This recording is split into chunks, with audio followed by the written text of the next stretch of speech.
काव्या मुस्कुराते हुए कार की खिड़की से बाहर देख रही थी और आदित्य अपने लैपटॉप में कुछ कर रहा था। कुछ देर बाद उसने अपना लैपटॉप साइड में रखा तो उसका ध्यान काव्या की तरफ गया, जिसके चेहरे पर एक सुकून भरी मुस्कुराहट थी।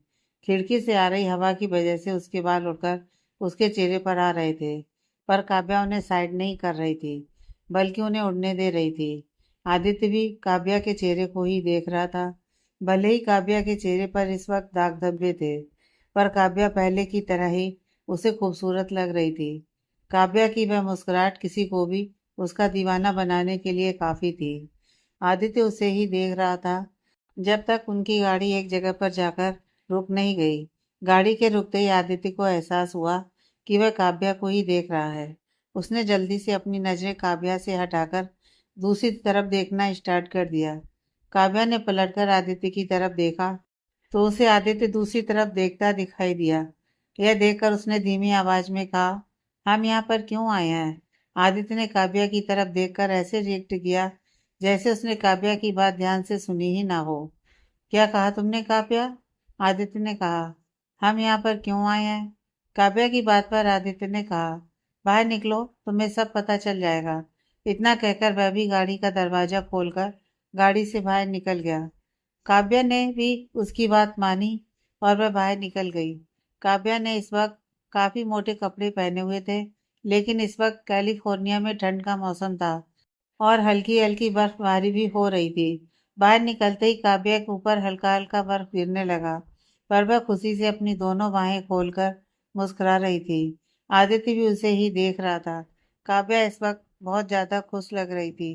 काव्या का रिफ्रेशिंग चेहरा देखकर आदित्य ने कहा, बाद में तुम जो करना है कर लेना, पहले सामने देखो।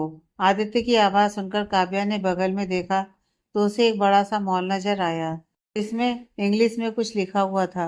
उसने ध्यान से देखा तो उस मॉल का नाम था फॉरएवर मॉल। उसने कहा, हम यहाँ पर क्यों आए हैं?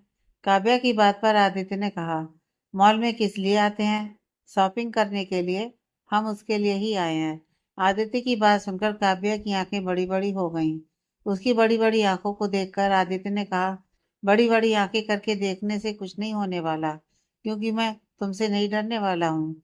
आदित्य की बात सुनकर काव्या ने अपना चेहरा नीचे झुकाकर मासूमियत से कहा, और हमने आपको डराने के लिए अपनी आंखों को बड़ा बड़ा नहीं किया था, बल्कि हम आपसे पूछना चाहते हैं कि हम शॉपिंग पर क्यों आए हैं। काव्या के सवाल को सुनकर आदित्य ने इरिटेट होते हुए कहा, लड़कियां शॉपिंग पर क्यों आती हैं? क्या यह तुम्हें भी नहीं पता? काव्या ने कहा, नहीं, मुझे शॉपिंग पसंद नहीं है। काव्या की बात सुनकर आदित्य ने उसे घूरते हुए कहा, मुझे कुछ नहीं पता। अब जब मैं तुम्हें यहाँ पर लेकर आया हूँ तो तुम्हें शॉपिंग करनी ही होगी। आदित्य की बात सुनकर काव्या ने मुंह बनाते हुए कहा, पर आप इस तरह से जबरदस्ती हमें शॉपिंग क्यों करवा रहे हो? हमारे पास तो बहुत सारे कपड़े हैं जो आपने पहले ही घर में मंगवा लिए थे। क्यों बेफिजूल में पैसों की बर्बादी करना? उसने इतना कहा ही था कि आदित्य ने अपने सर पर हाथ रखते हुए कहा, मेरे पास बहुत पैसा है और मुझे खर्च करने के लिए कोई रीजन नहीं मिल रहा है, इसलिए अब तुम मेरी हेल्प करो पैसे खर्च करने में। आदित्य की बात सुनकर काव्या ने मन ही मन कहा, अमीरों के भी अलग ही होते हैं। इनको पैसे खर्च करने के लिए बजट ढूंढनी पड़ती है और गरीबों को पैसे कमाने के लिए दिन रात मेहनत करनी पड़ती है। काव्या ने इतना सोचा ही था कि उसके कानों में आदित्य की आवाज आई, अमीर अपने आप नहीं बनते, बल्कि पहले मेहनत करते हैं, उसके बाद ही हम अमीर बनते हैं। आदित्य की बात सुनकर काव्या बड़ी बड़ी आंखों से उसकी तरफ देखने लगी। यह देखकर आदित्य ने उसे कमर से पकड़कर अपने करीब खींचते हुए कहा, कितनी बार कहूँ, ये बड़ी बड़ी आंखों को दिखाकर मुझे डराने की कोशिश मत करो, क्योंकि द ग्रेट आदित्य कपूर किसी से नहीं डरता। किसी से मतलब किसी से भी नहीं। काव्या ने अपनी आंखों को छोटा करते हुए कहा, हमने कहा ना, हम आपको डराने के लिए अपनी आंखें बड़ी नहीं करते हैं। काव्या की बात सुनकर आदित्य ने उसे घूरते हुए कहा, अब मुझे कुछ नहीं सुनना। तुम शॉपिंग कर रही हो मतलब कर रही हो, और मेरी बात कान खोल कर सुन लो। अगर तुमने 1 करोड़ से नीचे की शॉपिंग की तो मुझसे बुरा कोई नहीं होगा, तो कम से कम 1 करोड़ की शॉपिंग करनी ही है। आदित्य की बात सुनकर काव्या ने हैरानी से कहा, इतने पैसों की बर्बादी हम नहीं कर सकते। काव्या ने इतना कहा ही था कि आदित्य ने उसे घूरते हुए कहा, मैंने तुम्हें ऑप्शन नहीं दिया है, बल्कि अपना फैसला सुनाया है और तुम्हें मेरी बात माननी ही होगी। इतना कहकर उसने काव्या का हाथ पकड़ा और उसे लेकर मॉल के अंदर आ गया। काव्या चुपचाप उसके साथ चल रही थी। आदित्य उसका हाथ पकड़कर लंबे लंबे पैर बढ़ा रहा था, जिस वजह से काव्या को लगभग दौड़ना पड़ रहा था। उसने खुद से मनी मन कहा, एक टाइम ऐसा था जब मैं 1,000 रुपए खर्च करने से पहले 100 बार सोचती थी, और अभी आदमी मुझे एक साथ 1 करोड़ खर्च करने के लिए कह रहा है। किस्मत कितनी जल्दी बदलती है, कुछ नहीं कहा जा सकता। सोचकर काव्या आदित्य के साथ अपने कदम बढ़ाने लगी। यहाँ पर कोई भी उन दोनों को नहीं पहचान रहा था, जिसका रीजन यह था कि एशिया और यूरोप के देशों में काफी अंतर था। और दूसरी बात यह थी कि आदित्य की फोटो काफी कम बारी मैगजीन में आती थी। इस वजह से आदित्य यहाँ पर नॉर्मल इंसान की तरह घूम सकता था, पर उसकी हैंडसम होने की वजह से लड़कियां बार बार पलटकर उसे घूर रही थीं। काव्या भी चुपचाप आदित्य के साथ अंदर आ रही थी। आदित्य काव्या को सीधा लेकर लिफ्ट में चला गया। उसने 3rd फ्लोर की बटन प्रेस की। कुछ ही देर में वह लोग 3rd फ्लोर पर आ गए। जैसे ही काव्या ने वहां पर कदम रखा, उस जगह को देखकर उसे ऐसा लगने लगा जैसे उसका सर चकरा ही जाएगा। वहां पर दुनिया भर के बेस्ट डिजाइनर उसकी डिजाइन की गई ड्रेस रखी हुई थी। दूसरी तरफ हर एक तरह की सैंडल रखी गई थी। एक फीमेल उसकी हर एक चीज पर वहां मौजूद थी। काव्या उन्हें देखते ही समझ गई कि इनकी कीमत लाखों में होगी। काव्या भी एक लड़की थी। उतनी प्यारी प्यारी और सुंदर चीजों को देखकर उसके चेहरे पर खुशी आ गई। और तभी उसे आदित्य की बात भी याद आ गई कि कम से कम तुम्हें 1 करोड़ की शॉपिंग करनी ही होगी। काव्या ने खुद से कहा, अब जब ये खुद कह रहे हैं तो हम क्यों पीछे हटें। हम भी आज खुलकर शॉपिंग करेंगे, क्योंकि बाद में हमें मौका तो नसीब नहीं होने वाला। फेक ही सही, हम उनकी गर्लफ्रेंड हैं। कहकर काव्या ने मुस्कुराते हुए आदित्य की तरफ देखा। आदित्य ने काव्या की तरफ देखते हुए कहा, यहाँ पर 5th फ्लोर पर मेरी प्राइवेट रूम में मीटिंग है, तब तक तुम शॉपिंग कर लो। और यह लो कार्ड। इतना कहकर आदित्य ने एक ब्लैक कार्ड निकालकर काव्या के हाथ में रख दिया। आदित्य की बात सुनकर काव्या ने उसकी तरफ देखा और अपना सिर हिलाया। आदित्य ने उसके सर पर हाथ फेरा और वहां से चला गया। काव्या ने फिर से उस फ्लोर के चारों तरफ देखा। फ्लोर काफी ज्यादा बड़ा था, इतना बड़ा कि काव्या ठीक से देख भी नहीं पा रही थी। उसने खुद से कहा, चलो अब शॉपिंग टाइम है। कहकर उसने अपने हाथ में पकड़े ब्लैक कार्ड को देखा तो उसे एहसास हुआ कि यह कार्ड दुनिया में सिर्फ 10 लोगों के पास है। उसने मन ही मन कहा, मतलब उनके पास भी ये कार्ड है। वह जानती थी कि इस कार्ड में अनलिमिटेड बैलेंस होता है। अगर वह ये पूरा मॉल भी खरीद ले तो भी इस कार्ड का बैलेंस खत्म नहीं होने वाला। वह यह बात अच्छे से जानती थी। काव्या ने अपने हाथ में पकड़े उस कार्ड को एक बार फिर से देखा और फिर मुस्कुराते हुए कहा, चल काव्या, आज अपनी जिंदगी की सबसे महंगी शॉपिंग करने के लिए। इतना कहकर वह धीरे धीरे हर एक स्टोर पर जाने लगी। उसका ध्यान तभी एक ब्लैक कलर की ड्रेस पर गया। उस ड्रेस को देखकर काव्या ने खुद से कहा, ओ माय गॉड, इतनी खूबसूरत ड्रेस। वह ड्रेस ब्लैक कलर की थी और उस पर हीरे से वर्क किया गया था। वह ड्रेस किसी का भी ध्यान अपनी तरफ खींचने के लिए काफी थी। उसे एक झलक देखते ही काव्या को उसे लेने का दिल कर गया। काव्या जल्दी से उस ड्रेस के पास आई। उसने उस ड्रेस पर खड़ी स्टोर मैनेजर की तरफ देखकर मुस्कुराते हुए इंग्लिश में कहा, आई वांट दिस ड्रेस। बस मैनेजर ने इंग्लिश में कहा, श्योर मैडम। काव्या ने मुस्कुराते हुए कहा, आप ये ड्रेस निकाल दीजिए, मैं इसे ट्राई करना चाहती हूँ। उसने इतना कहा ही था कि पीछे से एक लड़की ने इंग्लिश में कहा, नहीं, वह ड्रेस मुझे चाहिए। काव्या और स्टोर मैनेजर ने पलटकर पीछे देखा तो पीछे एक लड़की खड़ी थी। लड़की दिखने में बेहद खूबसूरत थी। उसकी हाइट भी किसी मॉडल जितनी थी। उसने एक रेड कलर की बॉडीकॉन ड्रेस पहनी हुई थी, जो कि काफी शॉर्ट थी। वह लड़की देखने में काफी बोल्ड और हॉट लग रही थी। उसके पीछे ही 2 गार्ड खड़े थे, जिन्होंने अपने हाथ में एक एक गन पकड़ी हुई थी। काव्या ने उस लड़की की तरफ देखकर मुस्कुराते हुए नॉर्मल आवाज में कहा, देखिए, यह ड्रेस पहले मैंने पसंद की है, इसलिए आप कोई और देख लीजिए। काव्या की बात सुनकर उस लड़की ने ऊपर से नीचे तक काव्या को देखते हुए कहा, तुम होती कौन हो मुझे यह बताने वाली कि मैं कोई और ड्रेस देख लूं।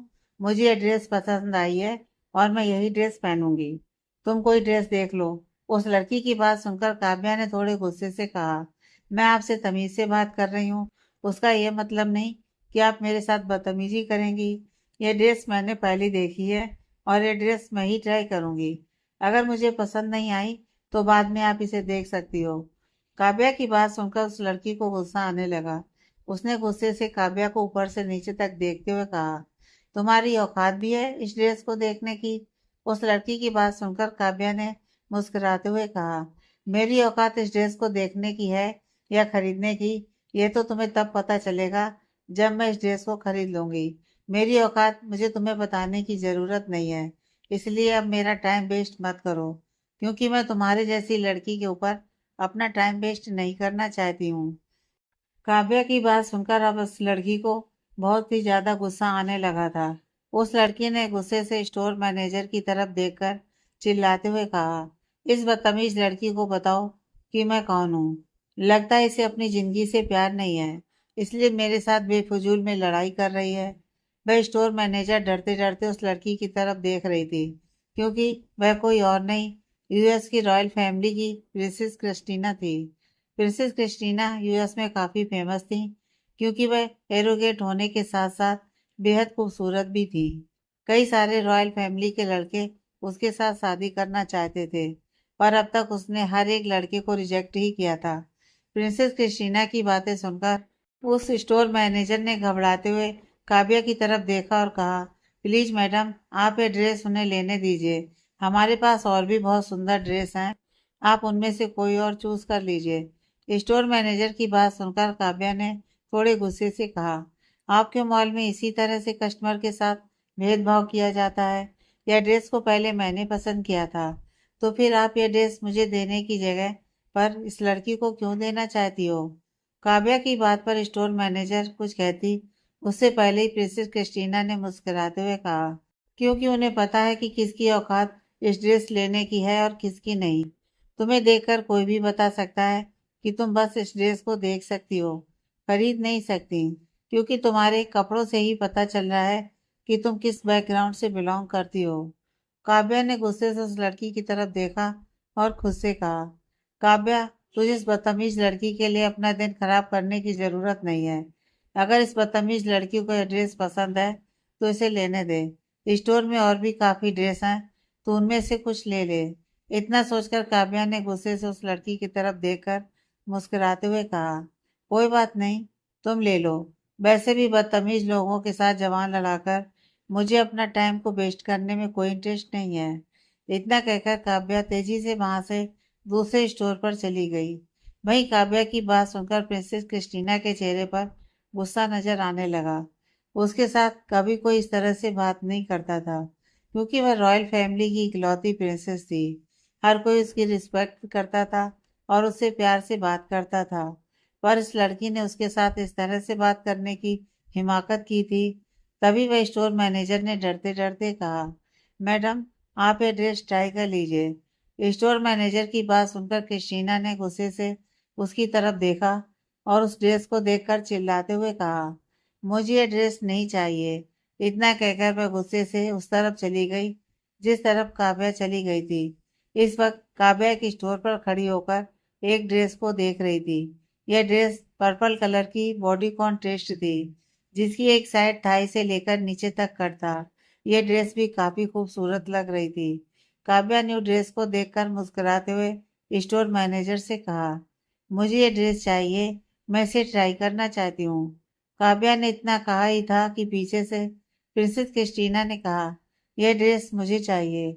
उस स्टोर मैनेजर ने पलट कर देखा तो क्रिस्टीना को देखकर उसने डरते डरते कहा, जी प्रिंसेस। इतना कहकर उसने अपना सिर झुकाया। वहीं काव्या को बहुत ही ज्यादा गुस्सा आ रहा था। उसने गुस्से से पलटकर क्रिस्टीना की तरफ देखते हुए कहा, तुम्हारी प्रॉब्लम क्या है? क्या दूसरों की चीजों पर नजर डालना ही तुम्हारी आदत है? तुम्हारे माँ बाप ने तुम्हें यही सिखाया है? काव्या की बात सुनकर स्टोर मैनेजर काव्या की तरफ देखने लगी। उसे यकीन नहीं हो रहा था कि वह प्रिंसेस क्रिस्टीना के माँ बाप यानी कि रॉयल फैमिली के राजा और रानी के बारे में इस तरह से बात कर रही है। उसे अब काव्या के लिए डर लग रहा था। वहीं काव्या की बात सुनकर क्रिस्टीना ने गुस्से से कहा, शायद तुम जानती नहीं कि मैं कौन हूँ, इसलिए तुम इस तरह से बात कर रही हो। तुमने मेरे साथ साथ लंदन के रॉयल फैमिली के राजा यानी कि मेरे डैड और रानी यानी कि मेरी माँ की भी इंसल्ट की है। इसका खामियाजा तुम्हें भुगतना ही पड़ेगा। कृष्णा की बात सुनकर काव्या हैरानी से उसकी तरफ देखने लगी। उसे यकीन नहीं हो रहा था कि यह बदतमीज लड़की लंदन के राजा और रानी की बेटी हो सकती है। अब उसे थोड़ा डर भी लग रहा था। उसे खुद से ज्यादा आदित्य की चिंता थी, क्योंकि उसे लग रहा था कि जरूर रॉयल फैमिली आदित्य से कहीं गुना ज्यादा पावरफुल होगी। उसने क्रिस्टीना की तरफ देखकर कुछ कहना चाहा, पर तभी क्रिस्टीना ने गुस्से से कहा, अगर तुम मेरे सामने घुटनों के बल जमीन पर बैठकर नाक रगड़ो तो मैं तुम्हें माफ कर सकती हूँ। डरने की जरूरत नहीं है, मेरा दिल बहुत बड़ा है। काव्या, जो कि अब तक डर रही थी, क्रिस्टीना की बात सुनकर उसने गुस्से से कहा, अगर आप यहाँ की राजकुमारी हैं, इसका मतलब यह नहीं कि आप यहाँ के नॉर्मल लोगों को और स्पेशली दूसरे देश से आए लोगों को इस तरह से परेशान करें। आपको तो उनका सम्मान करना चाहिए। हमारे इंडिया में अतिथि देवो भवो का रिवाज है, और आपके यहाँ इस तरह से फॉरेन से आए लोगों की इंसल्ट की जाती है। यही बात है कि आपका कल्चर और हमारे कल्चर में जमीन आसमान का फर्क है। काव्या की बात सुनकर क्रिस्टीना ने गुस्से से कहा, ओह शट अप, मुझे तुम्हारी बकवास सुनने में कोई इंटरेस्ट नहीं है। मैंने जो कहा वह करो, वरना अपनी सजा भुगतने के लिए रेडी रहो। काव्या ने भी क्रिस्टीना की आंखों में आंखें डालकर देखते हुए कहा, जब मैंने कोई गलती की ही नहीं तो मुझे किस बात की सजा मिलेगी। तुम्हारी जैसी बदतमीज लड़की के साथ मैंने बदतमीजी नहीं की थी, बल्कि तुमने मेरे साथ। तुम अपने पावर की वजह से मुझे अपने कदमों में नहीं झुका सकती। अगर गलती मेरी होती तो मैं अभी तक तुम्हारे सामने नीचे झुककर माफी भी मांग चुकी होती, पर मेरी कोई गलती नहीं है, इसलिए मैं नहीं झुकूंगी। काव्या की बात सुनकर क्रिस्टीना ने गुस्से से काव्या को देखते हुए कहा, इसका खामियाजा आज तुम्हें भुगतना ही होगा। इतना कहकर उसने अपने गार्ड की तरफ देखकर चलते हुए कहा, पकड़ो इस बदतमीज लड़की को। इसने तुम्हारी प्रिंसेस की इंसल्ट की है और तुम्हारे क्वीन और किंग की भी इंसल्ट की है। तुम लोग खड़े खड़े क्या देख रहे हो? क्रिस्टीना का ऑर्डर मिलते ही दोनों गार्ड्स आ गए। उन दोनों के हाथों में बंदूकें थीं। काव्या अब डरने लगी थी, पर उसने डर अपने चेहरे पर दिखाने नहीं दिया। उसने कसकर अपने हाथ में कार्ड को पकड़ा हुआ था। गार्डों ने जल्दी से काव्या के दोनों हाथों को पकड़ लिया। यह देखकर काव्या ने चिल्लाते हुए कहा, छोड़ो मुझे। तुम लोग जानते नहीं कि तुम मेरे साथ ये सब करके अपनी मौत को बुलावा दे रहे हो। छोड़ो, मेरी कोई गलती नहीं है। गलती इस बदतमीज लड़की की है। उनमें से एक गार्ड ने इंग्लिश में चिल्लाते हुए कहा, अपनी जबान बंद करो, वरना यहीं पर हम तुम्हें जान से मार डालेंगे, क्योंकि तुमने रॉयल फैमिली की इंसल्ट करने की हिम्मत की है। इसकी सजा लंदन में सिर्फ मौत है। अगर तुमने हमारी प्रिंसेस की बात मान ली होती तो शायद हमने तुम्हें छोड़ दिया होता, पर तुमने हमारी प्रिंसेस की बात मानने की जगह पर हमारी क्वीन और किंग की इंसल्ट की है, और यह देशद्रोह माना जाता है। उस गार्ड की बात सुनकर काव्या ने चिल्लाते हुए कहा, मैंने कोई इंसल्ट नहीं की है, बल्कि इस लड़की ने बेफिजूल में मेरे साथ बदतमीजी की है। यह रॉयल फैमिली से बिलोंग करती है। इसका ये मतलब नहीं कि हम जैसे नॉर्मल लोगों को परेशान करेगी, और मैं दूसरी कंट्री से यहाँ पर आई हूँ। काव्या चिल्ला रही थी, पर वह गार्ड्स उस पर कोई रहम नहीं खा रहे थे। उन्हें इस बात से भी फर्क नहीं पड़ रहा था कि वह एक दुबली पतली नाजुक सी लड़की है।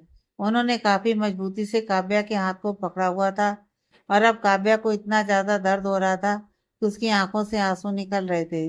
वही क्रिस्टीना मुस्कुराते हुए अपने दोनों हाथ सीने पर बांधकर काव्या को ही देख रही थी। दर्द की वजह से काव्या के हाथ की मुट्ठी छूट गई और उसके हाथ से कार्ड नीचे गिर गया। उस कार्ड को नीचे गिरते हुए दोनों बॉडीगार्ड, काव्या, क्रिस्टीना और स्टोर मैनेजर चारों ने देखा। जैसे ही क्रिस्टीना का ध्यान उस कार्ड पर गया, उसकी आंखें हैरानी से बड़ी हो गईं।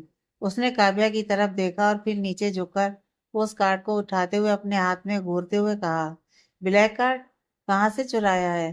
क्योंकि तुम्हें देखकर लगता तो नहीं कि तुम्हारे पास ब्लैक कार्ड भी हो सकता है।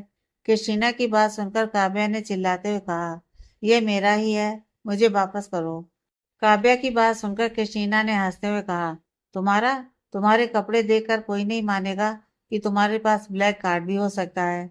बताओ किसका चुराया है? अब तो तुम्हारे ऊपर और भी चार्जेस लगेंगे, और तुम जानती नहीं कि हमारे यहाँ की गवर्नमेंट कितनी ज्यादा स्ट्रिक्ट है। अब तो तुम लंबी अंदर जाओगी, पहले रॉयल फैमिली की इंसल्ट करने की वजह से, और अब किसी पावरफुल इंसान का कार्ड चुराने की वजह से।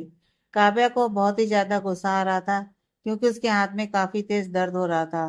दोनों बॉडीगार्ड ने काफी मजबूती से उसे पकड़ा हुआ था। उसने चिल्लाते हुए कहा, मुझे छोड़ो वरना तुम्हारे साथ क्या होगा यह तुम भी नहीं जानती। क्रिस्टीना ने मुस्कुराते हुए कहा, मुझे जानना भी नहीं है, और मेरे साथ कुछ करने की किसी की औकात नहीं है, क्योंकि मैं कोई हैरी गैरी नहीं हूँ। मैं प्रिंसेस क्रिस्टीना हूँ, क्रिस्टीना। क्रिस्टीना की बात सुनकर काव्या ने चिल्लाते हुए कहा, मुझे फर्क नहीं पड़ता कि तुम कौन हो और कौन नहीं, पर तुम इस तरह से किसी नॉर्मल इंसान को परेशान नहीं कर सकती, वह भी बिना किसी वजह के। तुम ही मुझे यहाँ पर आने के बाद से परेशान कर रही थी। जो कुछ भी मैं सिलेक्ट कर रही थी, उन सब चीजों को तुम मुझसे छीनना चाहती थी। क्या यही सब कुछ तुम्हारी रॉयल फैमिली ने तुम्हें सिखाया है, कि तुम इस तरह से किसी नॉर्मल इंसान की चीजों को छीनती रहो? अगर यही सब तुम्हारी फैमिली ने तुम्हें सिखाया है, तो फिर तुम्हारी रॉयल फैमिली से बेहतर है भिखारी की फैमिली। काव्या की बात सुनकर कैशीना की आंखों में अंगारे दिखने लगे।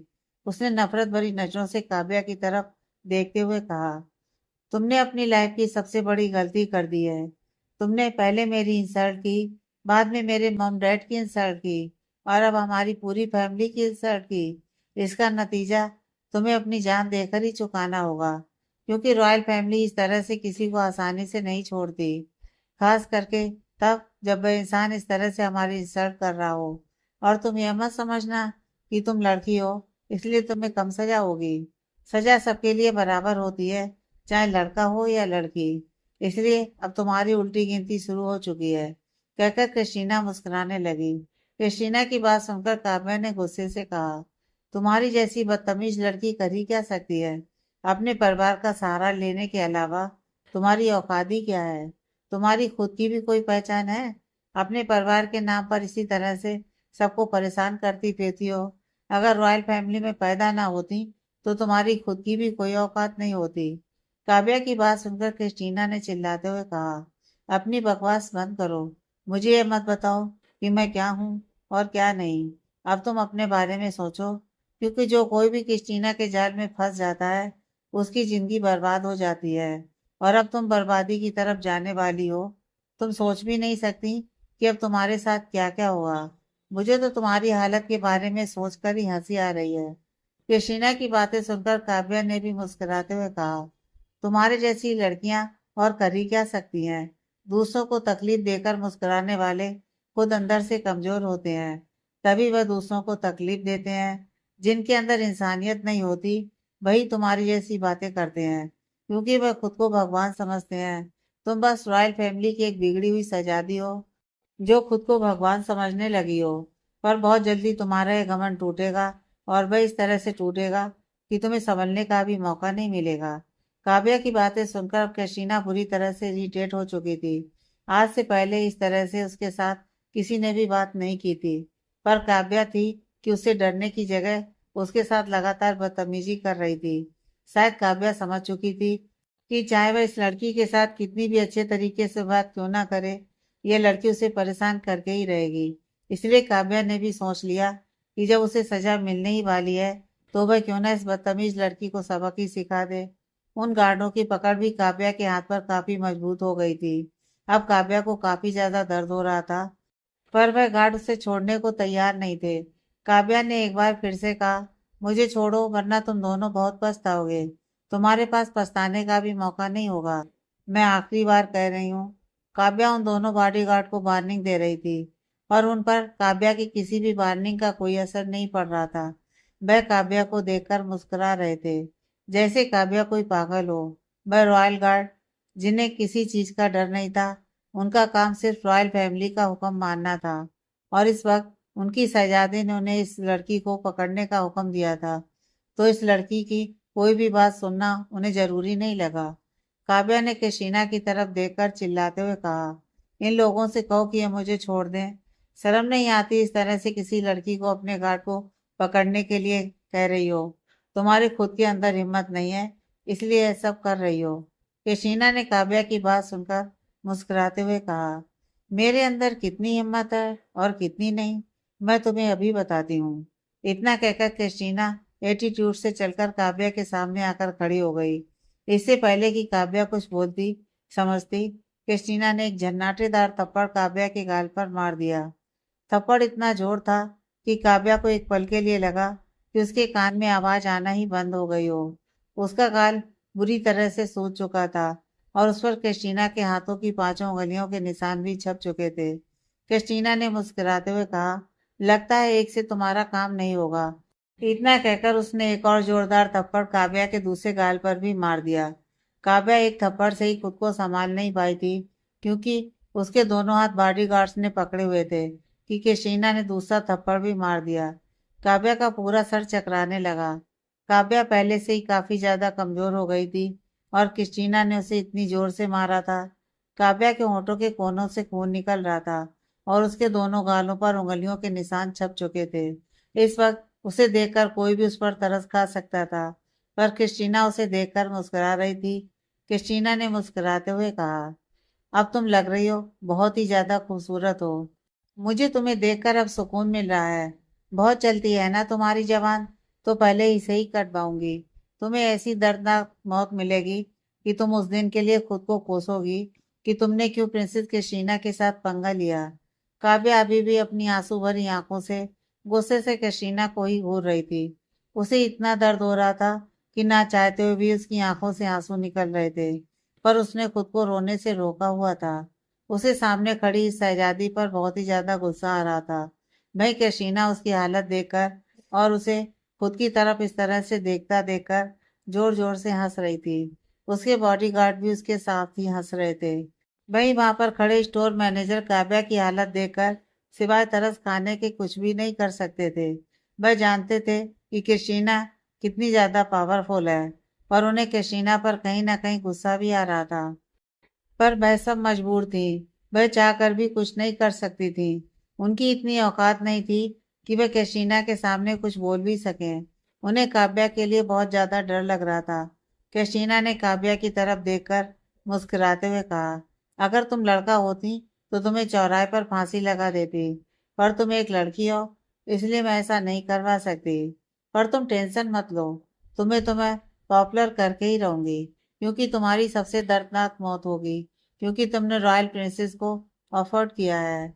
और इस सब के बाद मेरा खौफ लोगों में और ज्यादा फैल जाएगा, कहकर क्रिस्टीना हंसने लगी। काव्या नफरत भरी नजरों से क्रिस्टीना की तरफ देख रही थी। क्रिस्टीना ने अपने दोनों गार्डों को देखते हुए कहा, इस लड़की को खींचते हुए लेकर चलो। सभी लोगों ने देखना चाहिए कि किस तरह से रॉयल फैमिली की इंसल्ट करने वाले लोगों के साथ बिहेव किया जाता है, कहकर क्रिस्टीना मुस्कुराते हुए आगे आगे चलने लगी और दोनों गार्ड काव्या को किसी जानवर की तरह घसीटते हुए अपने साथ खींचने लगे। काव्या को बहुत ही ज्यादा दर्द हो रहा था और कमजोरी भी महसूस हो रही थी, पर वह दोनों गार्ड उसके साथ जानवरों की तरह बिहेव कर रहे थे। वहीं क्रिस्टीना मुस्कुराते हुए आगे बढ़ रही थी। क्रिस्टीना ने अपने हाथ में पकड़े उस ब्लैक कार्ड की तरफ देखकर मनी मन कहा, जरूर किसी बड़े इंसान का ही चुराया होगा इसने। मुझे उस इंसान को ढूंढना होगा, हो सकता है कि कोई अच्छा इंसान हो, कहकर क्रिस्टीना मुस्कुराने लगी। वहीं मॉल के टॉप फ्लोर पर इस वक्त आदित्य लंदन के प्रिंस विलियम के साथ ही मीटिंग कर रहा था। लंदन के रॉयल फैमिली का काफी बड़ा बिजनेस था और वे आदित्य के साथ कोलेबोरेशन करना चाहते थे, जिस वजह से आज प्रिंस ने रिक्वेस्ट करके आदित्य को मीटिंग के लिए रेडी किया था। वरना आदित्य काव्या को ऐसे अकेला छोड़कर कहीं नहीं जाना चाहता था। प्रिंस विलियम ने आदित्य की तरफ देखकर मुस्कुराते हुए कहा, तो मिस्टर कपूर, मुझे लगता है कि अब हमारी मीटिंग खत्म हो चुकी है। अब आप मुझे बताइए कि क्या आप हमारे साथ कोलेबोरेशन करना चाहते हैं। आदित्य ने कुछ देर तक प्रिंस विलियम को देखा और फिर बिना किसी एक्सप्रेशन के कहा, मुझे तुम्हारा प्रोजेक्ट पसंद आया। मैं इन्वेस्ट करने के लिए तैयार हूँ, पर शर्त है कि 60% प्रॉफिट मेरा होगा और 40% तुम्हारा। डील मंजूर हो तो बोलो, वरना मुझे कहीं जाना है। इतना कहकर आदित्य अपनी जगह से खड़ा हो गया।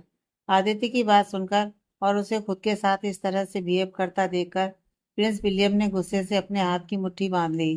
पर वह जानता था कि आदित्य के साथ बिजनेस करने से उसका बहुत प्रॉफिट हो सकता है, इसलिए उसने कहा, मैं तैयार हूँ मिस्टर कपूर, 40% शेयर लेने के लिए। प्रिंस विलियम की बात सुनकर आदित्य के होंठों के कोने अपने आप मुड़ गए। उसने पलटकर मुस्कुराते हुए कहा, तो डील डन मिस्टर विलियम, कहकर आदित्य तेजी से प्राइवेट रूम से निकल गया। आदित्य के जाने के बाद विलियम के पीछे खड़े टोनी ने विलियम्स की तरफ देखते हुए कहा, सर, आपने इस तरह से उस आदित्य कपूर की शर्त क्यों मानी? जबकि सब कुछ हमारी तरफ से इन्वेस्ट करने वाले हैं हम। तो फिर 40% उसे लेना चाहिए, हमें नहीं। विलियम ने अपनी असिस्टेंट टोनी की बात सुनकर मुस्कुराते हुए कहा, टोनी, तुम जानते नहीं कि आदित्य कपूर के साथ बिजनेस करने के बाद हमारे बिजनेस को कितना ज़्यादा प्रॉफिट होगा। तुम उसके दिमाग को जानते नहीं। इतना प्रॉफिट हमें पहले होता है, उसके हमारे साथ जोड़ने के बाद वह प्रॉफिट दुगना होगा। इसलिए 40% का सौदा बुरा नहीं है। बस ये कुछ ज़्यादा ही घमंडी है।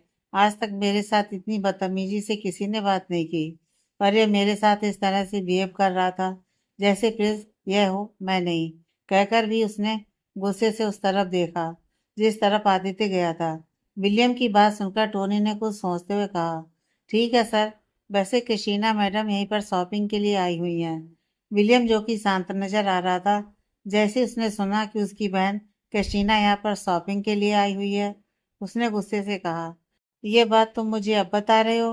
अब तुम जानते हो ना, जहाँ कहीं कैस्टीना जाती है कोई ना कोई बखेड़ा खड़ा कर ही देती है। तुमने उसके साथ बॉडीगार्ड भेजे थे ना? अभी के अभी कॉल लगाकर पूछो कि वह क्या कर रही है। विलियम की बात सुनकर टोनी ने अपना सिर झुकाते हुए कहा, जी सर। इतना कहकर उसने जल्दी से अपना फोन मोबाइल निकालकर उन बॉडीगार्ड में से एक बॉडीगार्ड को कॉल किया, जो कि इस वक्त क्रिस्टीना के साथ था और काव्या को खींचते हुए बाहर ले जा रहा था। वह बॉडीगार्ड जो काव्या को खींचते हुए बाहर ले जा रहा था, जैसे ही उसका मोबाइल रिंग हुआ, उसने काव्या को देखा और उसका हाथ छोड़ते हुए कहा, इसे संभाल, मैं देखता हूँ किसका कॉल है।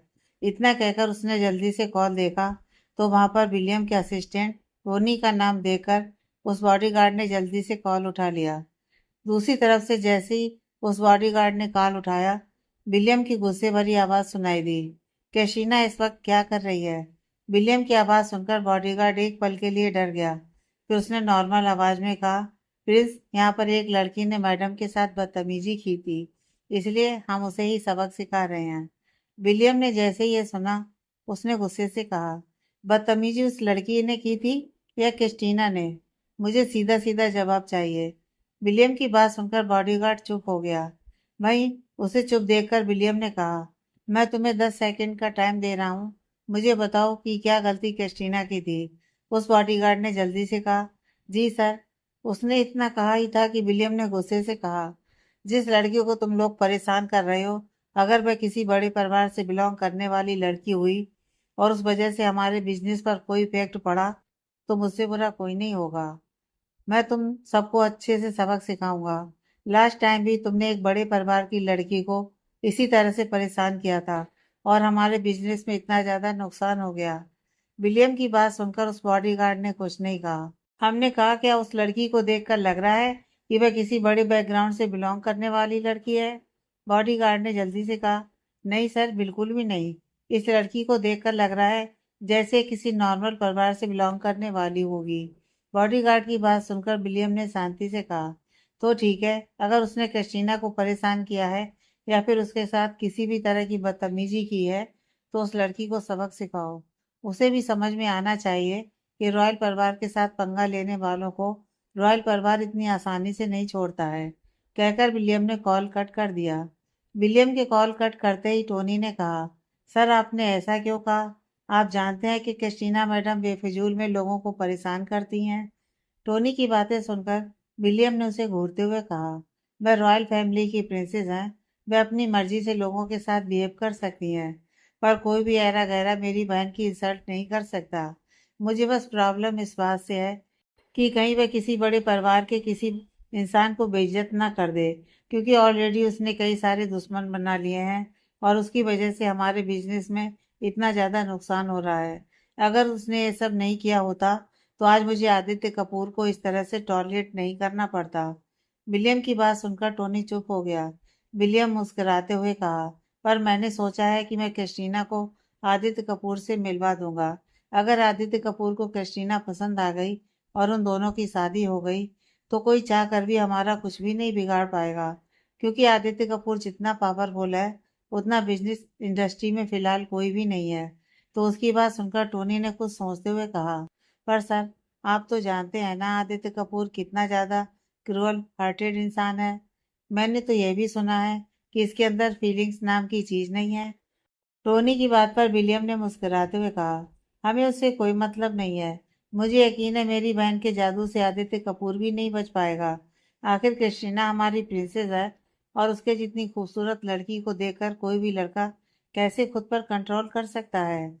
आदित्य कपूर चाहे कितना ही क्रूअल हार्टेड क्यों ना हो, है तो वह भी एक मर्द, और मर्द औरत को देखते ही फिसल जाते हैं, कहकर वह मुस्कुराने लगा। वहीं दूसरी तरफ आदित्य सीधा लिफ्ट से उस फ्लोर पर आ गया था जिस फ्लोर पर उसने काव्या को छोड़ा था। जैसे ही उसने उस फ्लोर पर आकर देखा, उसे काव्या कहीं नजर नहीं आई। उसने हैरानी से खुद से कहा, ये कहाँ चली गई। आदित्य चारों तरफ काव्या को ढूंढ रहा था, पर उसे काव्या कहीं भी नजर नहीं आ रही थी। आदित्य ने आखिर में एक स्टोर मैनेजर के पास जाकर एरोगेंटली कहा, यहाँ पर एक लड़की थी जिसने ग्रे कलर के कपड़े पहने हुए थे। वह इंडियन से थी। वह कहाँ पर है। आदित्य की बात सुनकर वह लेडी डरने लगी। वहीं आदित्य ने जब देखा कि वह उसके सवाल का जवाब नहीं दे रही है, आदित्य ने उसे घूरते हुए कहा, मुंह में जबान नहीं है क्या। आदित्य की गुस्से भरी आवाज सुनकर उस लड़की ने डरते डरते कहा, उस लड़की का प्रिंसेस क्रिस्टीना के साथ झगड़ा हो गया था। प्रिंसेस उसे अपने गार्डों को कहकर यहाँ से ले गई। आदित्य ने जैसे ही यह सुना, उसकी आंखों में बेनता गुस्सा नजर आने लगा। उसने चिल्लाते हुए कहा, कहाँ है वह। आदित्य को इस तरह से चिल्लाता देखकर वह स्टोर मैनेजर डर गई। उसने डरते डरते कहा, वह लोग शायद अभी फ्लोर के फर्स्ट फ्लोर पर लेकर गए होंगे। स्टोर मैनेजर ने इतना कहा ही था कि आदित्य तेजी से लिफ्ट में चला गया। उसे इस वक्त काव्या की टेंशन हो रही थी और उसे हद से ज्यादा गुस्सा आ रहा था। उसने गुस्से से खुद से कहा, तुम जो कोई भी हो, अगर तुम्हारी वजह से उसकी आंखों में एक आंसू की बूंद भी गिरी होगी तो तुम्हें इसका अंजाम भुगतना ही होगा। वहीं काव्या के हाथ में अब हद से ज्यादा दर्द हो रहा था। इस वक्त वह लोग मॉल से बाहर काव्या को लेकर जा रहे थे। मॉल में मौजूद हर एक इंसान काव्या को अजीब नजरों से देख रहा था, क्योंकि काव्या को रॉयल गार्डों ने पकड़ा हुआ था। काव्या को इससे ज्यादा बेइज्जती का सामना आज से पहले कभी नहीं करना पड़ा था। उसकी आंखों से लगातार आंसू गिर रहे थे। उसे ऐसा लग रहा था कि काश वो यहाँ पर आई ही ना होती। वहीं कैटरीना मुस्कुराते हुए आगे आगे चल रही थी। अभी वह लोग काव्या को लेकर मॉल से बाहर निकलने ही वाले थे कि वहां पर सभी के कानों में एक आदमी की गुस्से भरी आवाज सुनाई दी, हिम्मत भी मत करना, वरना तुम सब लोगों के हाथ तुम्हारी बॉडी से अलग होंगे। उस आवाज को सुनकर बॉडीगार्ड, काव्या, क्रिस्टीना सभी ने पलटकर पीछे देखा तो वहां पर गुस्से से लाल आंखें लिए आदित्य खड़ा था। वह इस वक्त किसी शैतान से कम नहीं लग रहा था। उसके हाथों की नसें तनी हुई थी। काव्या ने जैसे ही आदित्य को देखा, उसकी आंखों से तेजी से आंसू बहने लगे। भाई आदित्य का ध्यान जब काव्या पर गया तो सबसे पहले उसे काव्या के दोनों गालों पर उंगलियों के निशान नजर आए।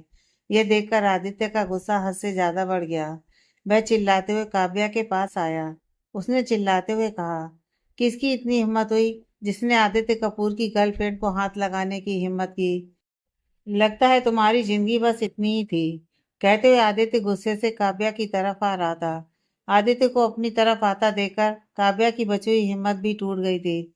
उसने जितनी हो सकती थी उतनी दर्द भरी आवाज में कहा, आदित्य। आदित्य ने काव्या की जब ऐसी दर्द भरी आवाज सुनी, उसके गुस्से का पारा और ज्यादा बढ़ गया। उसने चिल्लाते हुए कहा, किसने की तुम्हारी ये हालत, भूलो। काव्या की कुछ कहने की हिम्मत नहीं हो रही थी। वहीं क्रिस्टीना तो आदित्य को देखने में ही खो गई थी। वह अपनी पलकों को भी नहीं झपका रही थी। उसे ऐसा लग रहा था जैसे कोई हॉलीवुड का हीरो एक्शन सीन करने के लिए आ रहा हो। वह इस वक्त यह भी भूल गई थी कि सामने खड़ा इंसान उसके लिए यमराज से कम नहीं है। आदित्य बहुत ही ज्यादा गुस्से में लग रहा था। वह गुस्से से अपने कदम काव्या और क्रिस्टीना की तरफ बढ़ा रहा था। काव्या आंसू भरी आंखों से आदित्य को देख रही थी। काव्या की आंखों में आंसू देखकर आदित्य को ऐसा लग रहा था जैसे कोई उसके दिल पर चाकुओं से वार कर रहा हो। उसे इस वक्त हद से ज्यादा गुस्सा आ रहा था। उसने गुस्से से क्रिस्टीना की तरफ देखा, जो हिप्नोटाइज किए गए इंसान की तरह उसे ही बिना पलके झपकाए देख रही थी। उसे तो इस बात का एहसास भी नहीं था कि वह कितनी बड़ी मुसीबत में फंस चुकी है। आदित्य सीधा जाकर काव्या के सामने खड़ा हो गया। आदित्य की पर्सनालिटी ही इतनी दमदार थी कि उसके अपने सामने खड़े होते ही उन बॉडीगार्ड ने काव्या को छोड़ दिया। काव्या ने जैसे ही देखा कि बॉडीगार्ड ने उसे छोड़ दिया है, वह बिना एक पल भी गंवाए सीधा आदित्य के गले लग गई और फूट फूट कर रोने लगी। उसने रोते हुए कहा, देखिए ना, इन्होंने क्या किया। कहते हुए वह जोर जोर से रो रही थी। उसके हाथों पर बॉडीगार्ड की उंगलियों के निशान छप चुके थे और उसके गालों पर क्रिस्टीना की उंगलियों के निशान थे। इस वक्त वह काफी दयनीय लग रही थी। कोई भी उसकी हालत देखकर उस पर तरस खा सकता था और आदित्य तो उसकी हालत देखकर इस वक्त हद से ज्यादा गुस्सा आ रहा था। आदित्य ने काव्या को खुद से अलग करके उसका चेहरा अपने हाथों में भरकर गुस्से भरी आवाज में कहा, किसने की तुम्हारी ये हालत। हालांकि आदित्य जानता था कि इन दो बॉडीगार्ड ने ही काव्या की ऐसी हालत की, पर फिर भी वह काव्या के मुंह से जवाब सुनना चाहता था। आदित्य की बात सुनकर काव्या ने रोते हुए उसकी तरफ देखा। वहीं उसे कुछ न बोलता देखकर आदित्य ने गुस्से से कहा, मैंने कुछ पूछा काव्या, जवाब दो। काव्या ने रोते रोते उन दो बॉडीगार्ड और कृष्णा की तरफ इशारा किया। वहीं आदित्य ने काव्या के इशारों की तरफ देखा और उसने काव्या को खुद से अलग करते हुए कहा, हटो। आदित्य ने इतना कहा ही था कि काव्या ने पीछे से आदित्य को कमर से पकड़कर रोते हुए कहा, प्लीज, वह बहुत पावरफुल है, वह आपको कुछ कर देगी। काव्या को इसलिए ऐसा लग रहा था क्योंकि कृष्णा रॉयल फैमिली की प्रिंसेस थी और काव्या को लगता था कि भले ही आदित्य कितना भी बड़ा बिजनेसमैन क्यों ना हो, वह क्रिस्टीना के सामने छोटा ही होगा। पर वह यह नहीं जानती थी कि आदित्य कितना पावरफुल और खतरनाक है। काव्या की बात सुनकर आदित्य ने उसे अपने सामने खड़ा करके उसकी आंखों में आंखें डालकर देखते हुए कहा, तुम्हें मुझ पर भरोसा है या नहीं। आदित्य ने काव्या से सवाल किया। वहीं उसकी बातें सुनकर काव्या ने रोते हुए कहा, मुझे आप पर बहुत भरोसा है, पर मैं आपको अपनी वजह से किसी मुश्किल में नहीं फंसने देना चाहती। काव्या की बात सुनकर आदित्य ने कहा, मुझे कुछ भी नहीं होगा, इसलिए हटो मेरे रास्ते से। इतना कहकर उसने दोबारा काव्या को बगल में किया और गुस्से से उन दो बॉडीगार्ड के सामने आकर खड़ा हो गया। इससे पहले कि कोई कुछ समझ पाता, आदित्य ने अपने दोनों हाथों से दोनों बॉडीगार्ड के एक एक हाथ को पकड़कर घुमा दिया। अगले ही पल वहां पर हड्डी चटकने की आवाज सुनाई दी और उन बॉडीगार्ड की दर से कराने की भी।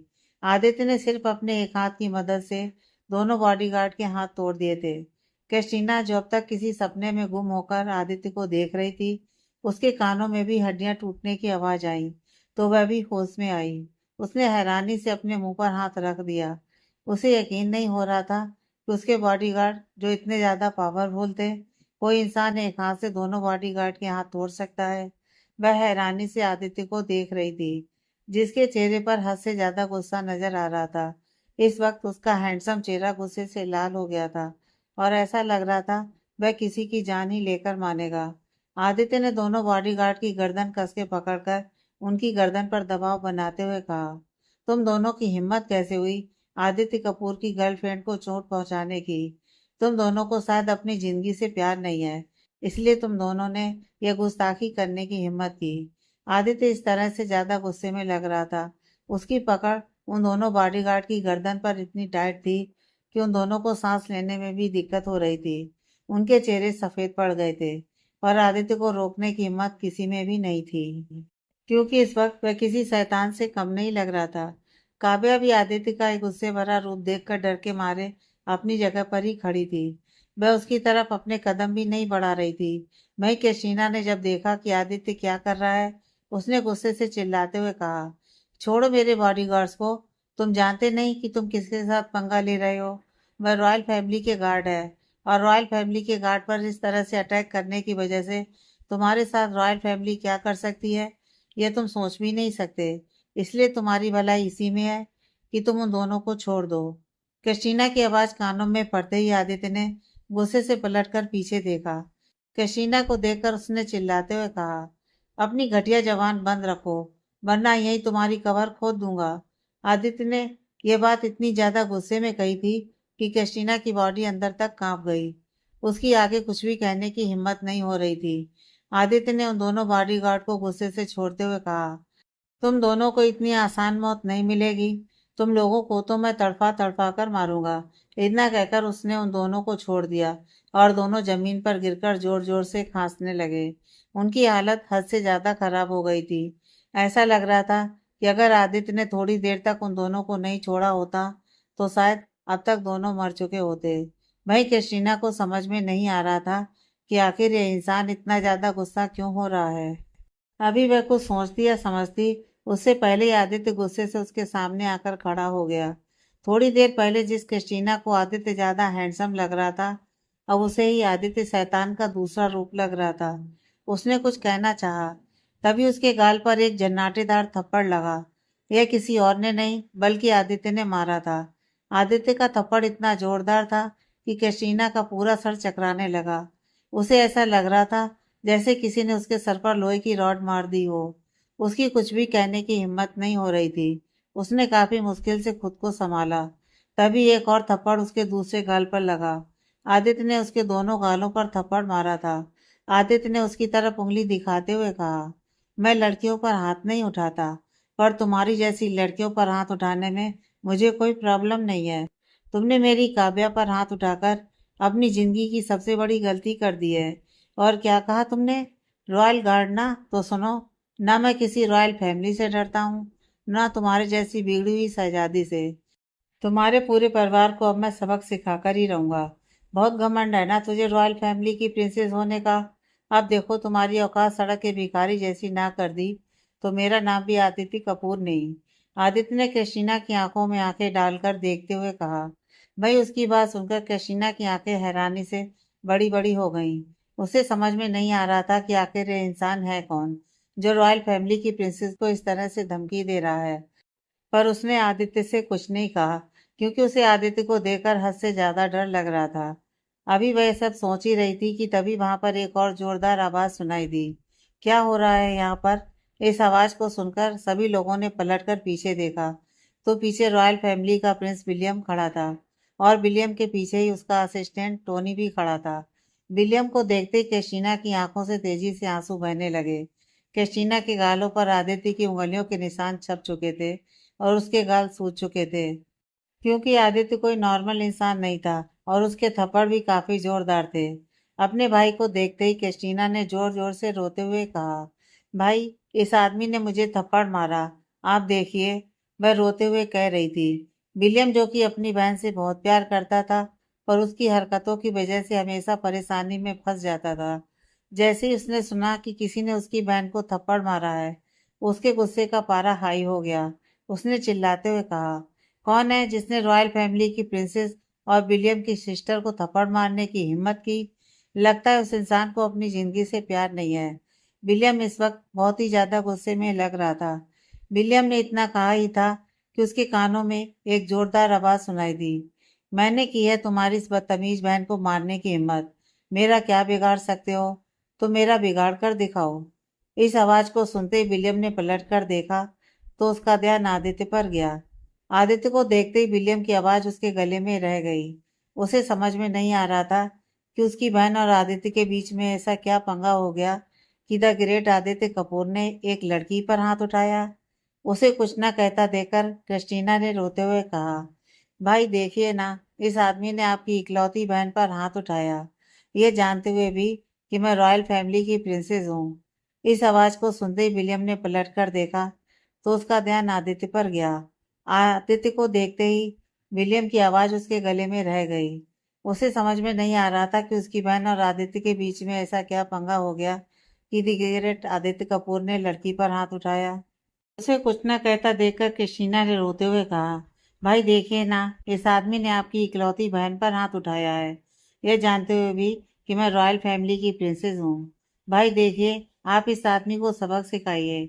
मुझे लगता है कि इसे हमारे पावर के बारे में पता नहीं है, इसलिए इसने यह सब कुछ किया।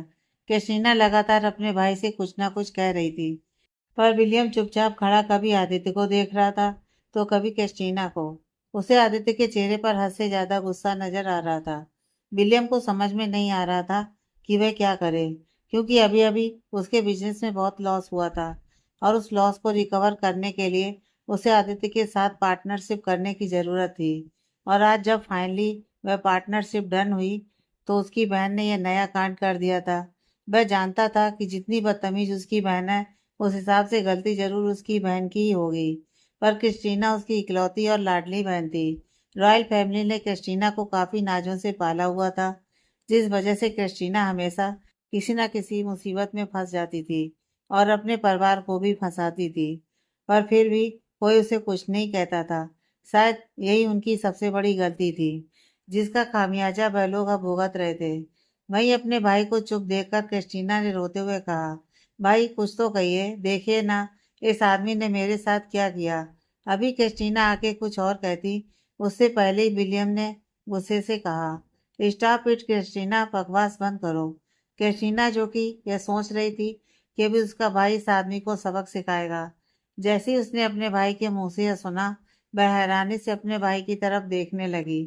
उसने रोते हुए कहा, भाई आप मुझे क्यों चुप कर रहे हो? गलती मेरी नहीं है, मैंने कुछ भी नहीं किया। गलती इस आदमी की है। ये बेफजूल में इस लड़की को हमारे बॉडीगार्ड के हाथों से छुड़ाया और उन दोनों के हाथ भी तोड़ दिए। अब मेरे गाल पर भी थप्पड़ मार दिया। भाई, क्या आप ऐसे किसी मामूली इंसान से डर गए? क्रिस्टीना ने अपने भाई को भड़काने के लिए कहा। भाई, उसकी बातें सुनकर अब विलियम को बहुत ही ज्यादा गुस्सा आ रहा था। वह कुछ और कहने ही वाला था कि तभी आदित्य ने कहा, तुम्हारा भाई भी डरपोक है और तुम भी डरपोक हो, पर मैं डरपोक नहीं हूँ। मुझे अच्छे से पता है कि तुम लोगों के साथ क्या करना है।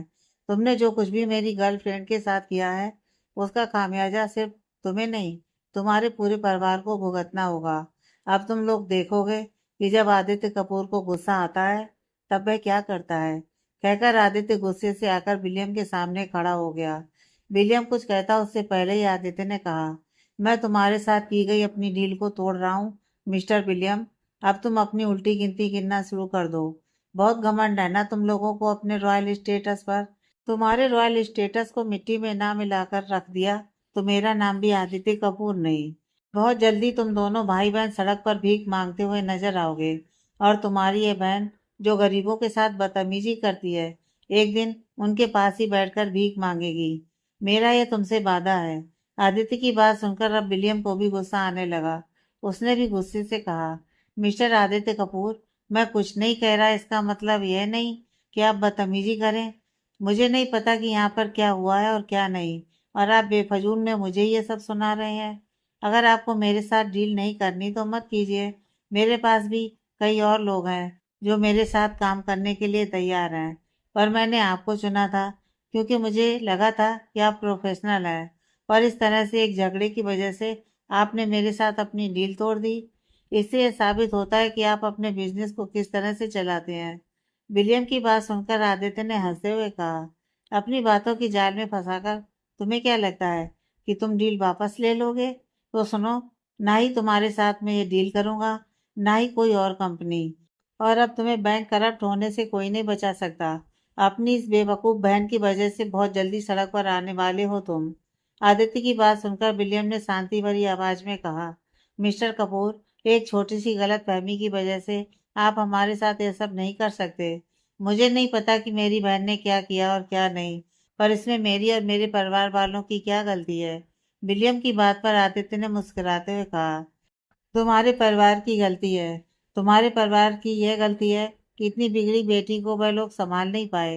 तुम्हारे परिवार वालों ने तुम्हारी बहन को कभी किसी चीज के लिए रोका टोका नहीं। इसके सर पर रॉयल फैमिली के मेंबर होने का भूत इस कदर सवार हो गया कि अपने रास्ते में चलने वाले लोगों को पत्थर समझकर लात मारती है। इसलिए अब इसे भी पत्थर बनना होगा, ताकि लोग इसे लात मारकर आगे बढ़ सकें। आदित्य की बात सुनकर क्रिस्टीना ने गुस्से से कहा, तुम्हारी हिम्मत कैसे हुई मेरे साथ इतनी बदतमीजी से बात करने की? तुमने पहले तो थप्पड़ मेरे गाल पर मार दिए, और अब इस तरह से मेरे ही भाई के सामने मेरी बेइज्जती कर रहे हो। मैंने कुछ भी नहीं किया, बदतमीजी इस लड़की ने की थी, इसलिए इसे सबक सिखा रही थी, और इसने रॉयल फैमिली की इंसल्ट की थी। कैशीना की बात सुनकर आदित्य ने ऊपर से नीचे तक उसे देखते हुए कहा, तुम्हारी जैसी बदतमीज और वाहियात लड़की की बेइज्जती करने के लिए मैं अपनी गर्लफ्रेंड को शाबाशी दूंगा। आदित्य के मुंह से खुद के लिए ऐसे शब्द को सुनकर कैटरीना ने चिल्लाते हुए कहा, अपनी जबान बंद रखो। आदित्य ने उसे गुस्से से देखते हुए कहा, मुझे क्या करना है और क्या नहीं, यह तुम्हें बताने की जरूरत नहीं है। निकलो यहाँ से, वरना कहीं ऐसा ना हो कि तुम भी इन दोनों की तरह लंगड़ी लूली होकर चली जाओ। वह क्या है ना, मैं तुम्हें इतनी आसान सजा नहीं देना चाहता। मैं तुम्हें बर्बाद होते हुए देखना चाहता हूँ। उसके लिए तुम्हारा सही सलामत रहना जरूरी है, क्योंकि बर्बाद होने के बाद इन्हीं हाथों पैरों को तोड़कर तुम्हें भीख जो मांगनी है। आदित्य की बात अब विलियम के भी सर के ऊपर से हो गई थी। उसने चिल्लाते हुए कहा, बहुत हो गई तुम्हारी बदतमीजी आदित्य कपूर। तुमने क्या रॉयल फैमिली को मजाक समझ कर रखा है? अब तक मैं इसलिए कुछ नहीं कह रहा था क्योंकि मुझे लग रहा था कि तुम चुप हो जाओगे, पर तुम कंटिन्यू मेरी बहन की इंसल्ट कर रहे हो। इसका अंजाम तुम्हें भुगतना होगा। विलियम की बात पर आदित्य ने कहा, मैं इंतजार करूंगा। अब निकलो दोनों यहाँ से। इतनी बेइज्जती होने के बाद विलियम वहां पर नहीं रुक सकता था। उसने क्रिस्टीना का हाथ पकड़ा और वहां से तेजी से निकल गया। भाई क्रिस्टीना गुस्से से आदित्य और काव्या को देख रही थी। भाई उन दोनों के जाते ही काव्या सीधा जाकर आदित्य से लिपट गई और फूट फूट कर रोने लगी। उसने आदित्य से कहा, आई एम सॉरी। सब मेरी वजह से हुआ है। सब कुछ सिर्फ मेरी वजह से हुआ है। काव्या बहुत ज्यादा रो रही थी। आदित्य ने उसके सर पर हाथ फेरते हुए कहा, तुम्हारी वजह से कुछ भी नहीं हुआ है, इसलिए रोना बंद करो। मैंने कितनी बार कहा है, इस तरह से रोना कायरों की निशानी होती है। और मैंने तुमसे कहा था ना, कोई भी अगर तुम्हारे साथ बदतमीजी करे तो उसे सबक सिखाने के लिए पहले कभी मत सोचना। जो दिल में आए वह कर देना। उसके बाद जो कुछ भी होगा वह मैं संभाल लूंगा। पर तुम इस तरह से इन लोगों की बदतमीजी सहन कर रही थी, और तुम्हारे पास मोबाइल था ना, तो मुझे कॉल करके बुला सकती थी। तुम किस चीज का इंतजार कर रही थी कि ये लोग तुम्हें रॉयल फैमिली की जेल में ले जाकर डाल दें? बोलो। आदित्य की बात सुनकर काव्या चुपचाप उसकी तरफ देखने लगी। उसे समझ में नहीं आ रहा था कि उसे क्या कहना चाहिए। आदित्य ने काव्या की गालों की तरफ देखा, जिस पर सूजन आ गई थी। उसे इस वक्त विलियम और उसकी फैमिली पर बहुत ही ज्यादा गुस्सा आ रहा था। उसने मन ही मन ठान लिया था कि वह लंदन की रॉयल फैमिली को बर्बाद करके ही रहेगा। उसने काव्या का हाथ पकड़ा और तेजी से मॉल से बाहर आ गया। कुछ देर बाद वह लोग गाड़ी में बैठे हुए थे और आदित्य अपने हाथ में एक अपॉइंटमेंट लेकर काव्या के गालों पर लगा रहा था। काव्या चुपचाप अपनी आंखें बंद करके आदित्य की उंगलियों को अपने गालों पर महसूस कर रही थी। वह पहला शख्स था जो कि उसका इतना ध्यान रख रहा था। इतने दर्द में होने के बावजूद भी उसके चेहरे पर मुस्कुराहट थी, क्योंकि कोई था जिसे उसकी बाद ही किसी के लिए वह भी जरूरी थी। आज इस बात का एहसास उसे पहली बार हो रहा था। उसने खुद से कहा, काश हमारा साथ हमेशा का होता। पर जितना भी है, यह एहसास मुझे जिंदगी में दोबारा जीने को नहीं मिलेंगे। इसलिए मैं इस हर पल को खुलकर जीना चाहती हूँ। काव्या ने खुद से कहा और मुस्कुराते हुए आदित्य को देखने लगी, जिसका पूरा ध्यान उसके गालों पर ऑइंटमेंट लगाने में था। Next part.